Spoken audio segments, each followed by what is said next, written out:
The first thing I noticed was the silence.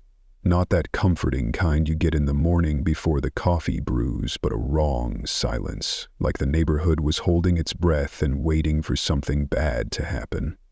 I'm not a superstitious guy. My biggest fear used to be maxing out my credit card or my boss catching me texting at work. But that morning everything felt off, like I woke up on the wrong side of someone else's bed, in someone else's life. I live in a 2-bedroom rental in Lancaster, Pennsylvania. My name's Tyler. I'm 29, work remote in tech support, and I'm the type who starts my day with the exact same routine. I brew cheap coffee, scroll Twitter, and wave at Mrs. Leone from next door, who usually walks her yappy little dog at 7 o'clock sharp. But this morning, she didn't show. The street looked weirdly empty.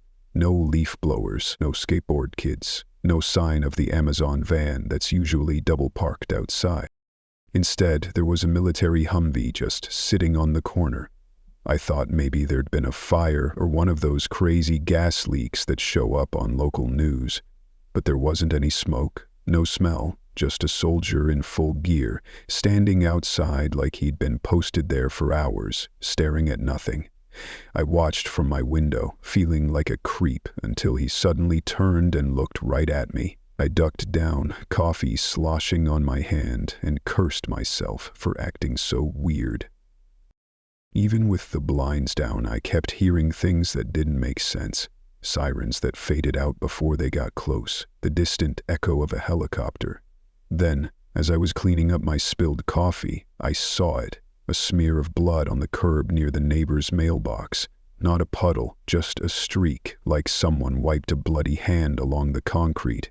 I tried to convince myself it was ketchup, or maybe someone's hurt pet, but my stomach told me otherwise. I wanted to ask my roommate Eric, but he'd left for his girlfriend's house last night and hadn't texted back.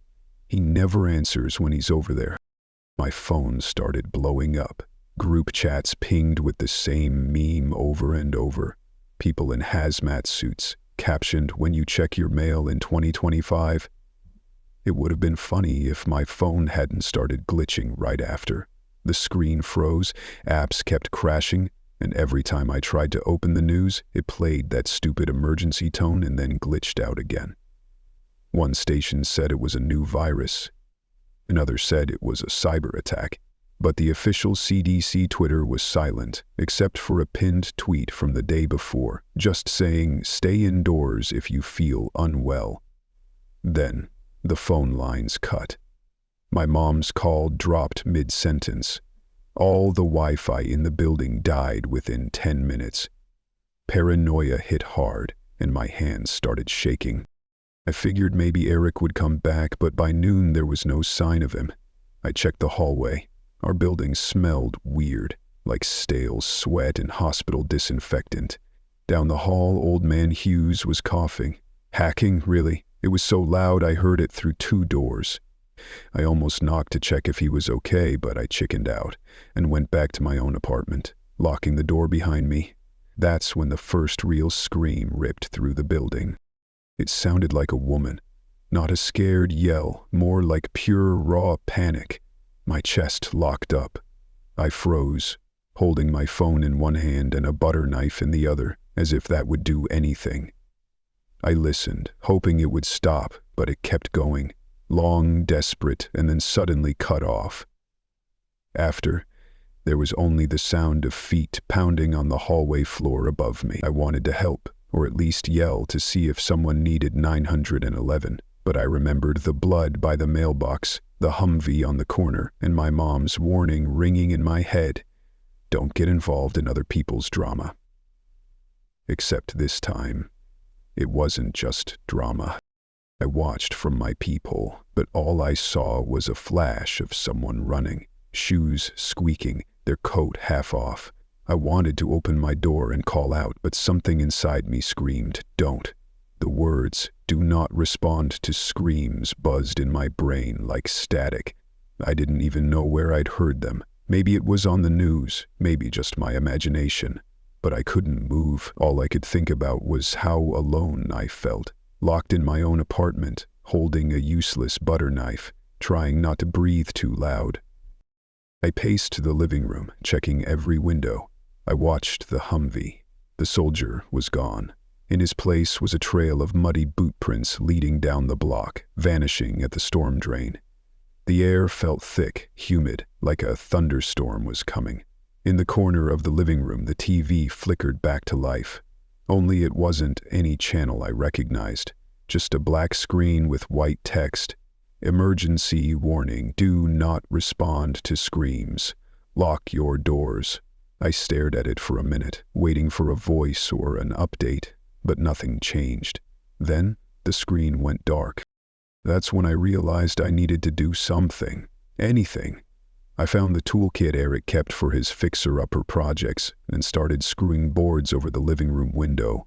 I jammed a chair under the doorknob. My hands were shaking so bad I dropped a screw and it rolled under the couch. I left it there. I texted Eric, but the message never delivered. I texted my mom. Nothing. My phone battery was at 10% and I couldn't find the charger. Outside, the afternoon was dying, but there were no streetlights coming on. Shadows stretched across the parking lot. I watched a couple, hand in hand, walking their dog way too fast, glancing over their shoulders at every sound. Someone screamed again, farther away this time. I pressed my face against the glass, searching for any sign that this was all a prank or a blackout or some weird government drill. But it wasn't. It was real, and I was alone.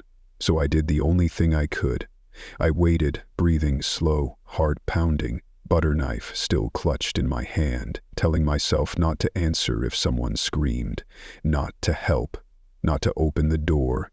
And as night fell, I realized I might be the only one on my block who was left, and I had no idea what was coming next. The first time I saw one up close, I didn't even know what I was looking at. I'd been up all night, glued to the front window, watching for movement in the parking lot and jumping at every sound. I kept thinking about those screams, the warning on my TV, the weird silence on my phone, like the whole world had ghosted me at the same time. Around 5 a.m., I heard footsteps pounding down the hallway. Not just one person, more like a group, stomping, bumping into walls, making the whole floor vibrate. I pressed my ear to the door. There were voices, shaky, angry, desperate. Someone yelled, "Let us in, please!" I recognized the voice. It was Brittany, from the apartment 2 doors down. She was always friendly, always giving me crap about not going to building socials. Now her voice was pure panic, wild and ragged. "He's bleeding, help us," she screamed. I wanted to help. I really did. I looked at my door, my half-barricaded windows, my hands shaking so hard I could barely grip the screwdriver. Then I remembered the warning. Do not respond to screams. My heart thudded. I stayed quiet. I felt like the world's biggest coward. There was banging, harder this time. Something heavy thudded against the door down the hall. I heard glass breaking, people crying. I wanted to close my ears, shut it all out, but I couldn't. I crawled into the bathroom, slammed the door, and covered my ears. Still, the sounds came through. Screams, then something else. A noise like tearing fabric, wet and thick. The sound of something slamming against walls, frantic, animal, and silence. When I finally came out, it was dawn. The light through the blinds looked sickly, gray, and yellow. I peeked out the peephole, barely breathing. Brittany's door hung open, busted at the lock. Blood spattered the carpet. The smell was unreal, metallic, sour, mixed with the weird tang of bleach. No sign of her or anyone else, just bloody footprints leading away, trailing down the stairwell. That's when the power died. No warning, no click. The whole apartment went dark. Fridge, lights, everything. My phone battery was at 3%. I used the last of it trying to call 911. Nothing. Just a busy signal that didn't even sound real. I stared at the screen as it blinked out. Now it was just me and the dark. I grabbed the flashlight from the junk drawer, every nerve screaming that I shouldn't open my door. But I needed to know. I needed to see what was left. The hall looked like a war zone. Brittany's boyfriend Chris was slumped against the wall, his shirt soaked through with blood, eyes open and glassy.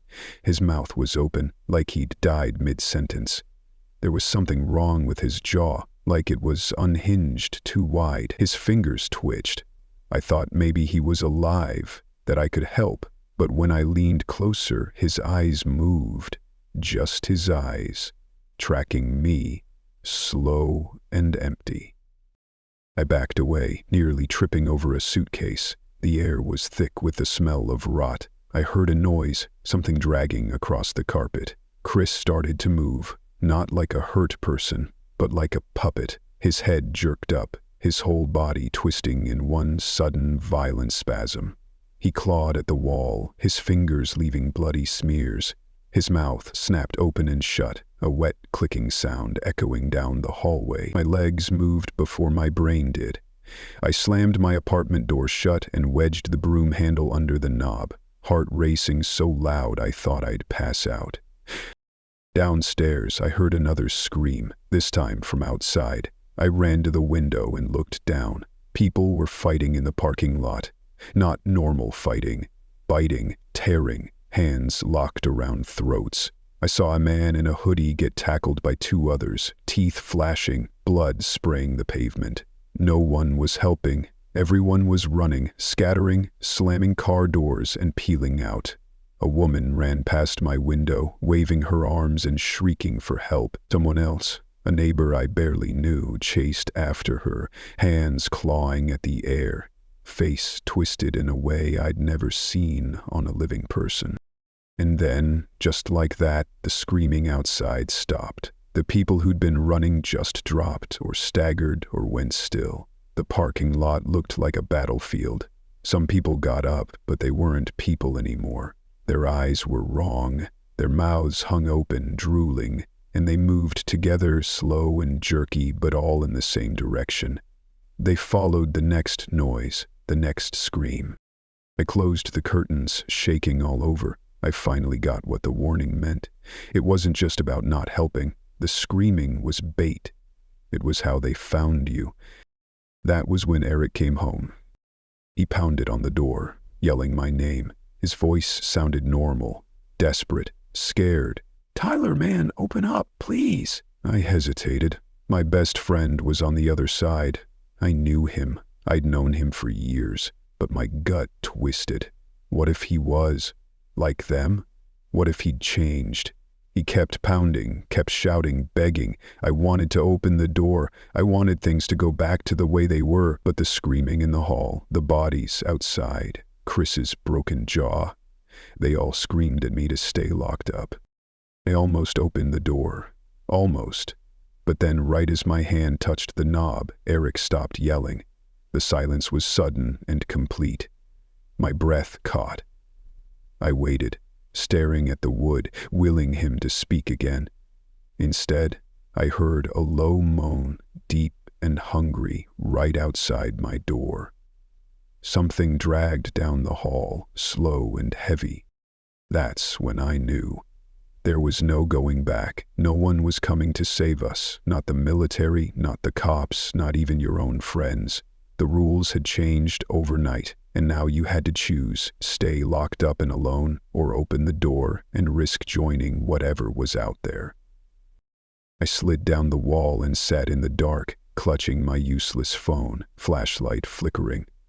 Somewhere in the building, another scream echoed. This time, I covered my ears, squeezed my eyes shut, and didn't move a muscle. I stopped crying at some point. The fear had burned itself out, leaving just this numb, shaky focus. Hunger stabbed at my gut.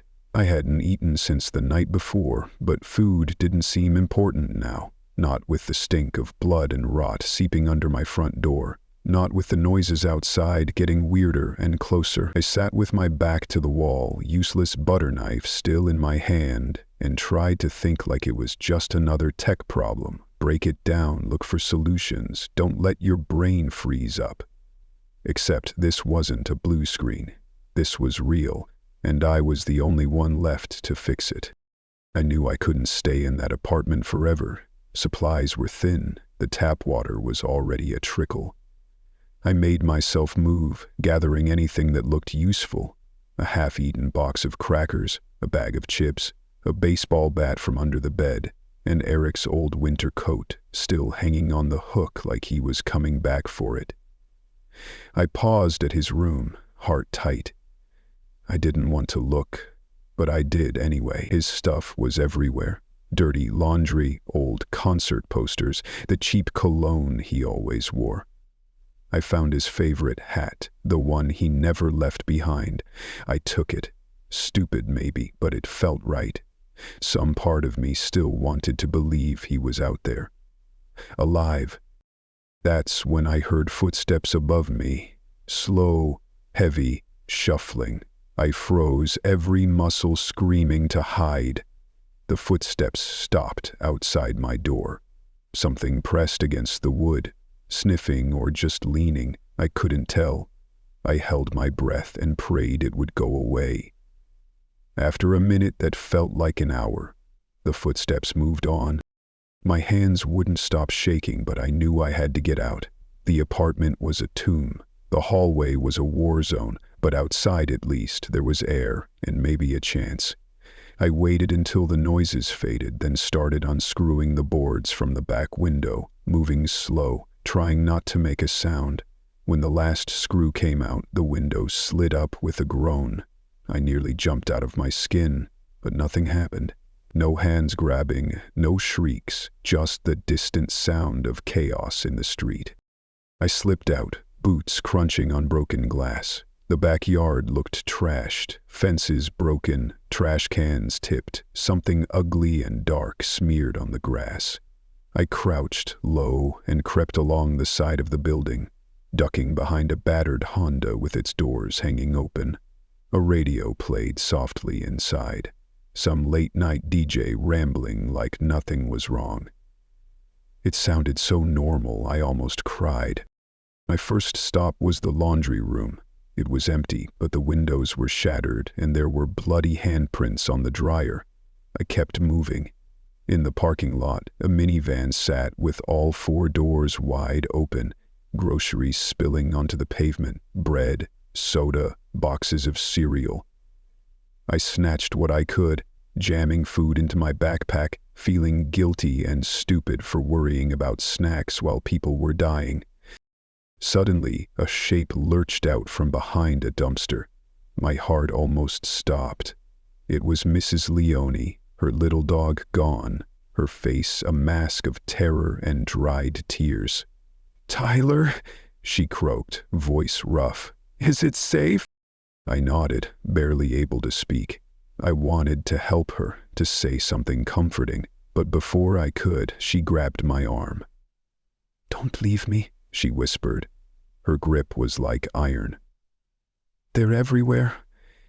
They—" Her eyes widened, and she looked over my shoulder. I spun around and saw 3 of them coming down the alley, not running but moving fast enough, heads twitching, mouths slack. One of them had a chunk missing from its arm. Another was still wearing a pizza delivery shirt, soaked with blood. I froze. Mrs. Leone didn't. She pulled me backward, toward her ground floor apartment. We barely made it inside before they slammed into the door, pounding, snarling. I shoved a bookshelf in front of the door, while Mrs. Leone sobbed quietly in the corner. I could hear the creature's nails scraping at the wood, the doorframe groaning with each hit. My whole body shook. "Stay away from the windows," I said, voice shaking. "Don't make a sound." We crouched together listening to the things outside. After a while, they moved on, drawn by another scream in the distance. Mrs. Leone clung to me like I was her son. I let her. We shared a can of beans and a bottle of water. She told me about her husband, about the daughter who never called, about the life she had before this.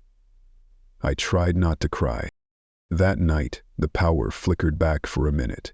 just long enough for every TV, every phone, every screen in the building to show the same message. Do not respond to screams. Do not trust the infected. Lock your doors. And underneath, in smaller print, anyone who is bitten must be left behind. Mrs. Leone saw it. Her hands shook so hard she dropped her cup. She looked at me, eyes huge. "What does that mean?" she asked. I didn't answer. I just looked at the door, listening to the screams outside, trying to decide what kind of person I was going to be now. Because I knew, deep down, that soon I'd have to make a choice, help someone and maybe die, or save myself and live with the guilt. I didn't feel brave. I just felt tired, hungry, and scared. By morning, the world was unrecognizable. Cars sat abandoned in the street, windows shattered. Smoke drifted from a house 2 blocks over. There were no police, no sirens, just distant screams and the low, hungry moans of things that used to be people. I clutched my backpack, checked my weapon, and told Mrs. Leone we had to move. We headed out, stepping over broken glass and bodies, keeping low, never answering when someone called for help, no matter how human they sounded. My hands were dirty, my mind on fire, my heart pounding with every step. I knew I couldn't save everyone. I wasn't even sure I could save myself. But I kept moving, one step at a time, into a world that didn't have any rules anymore. And that was the new truth. The only rule now was to survive, no matter what it cost.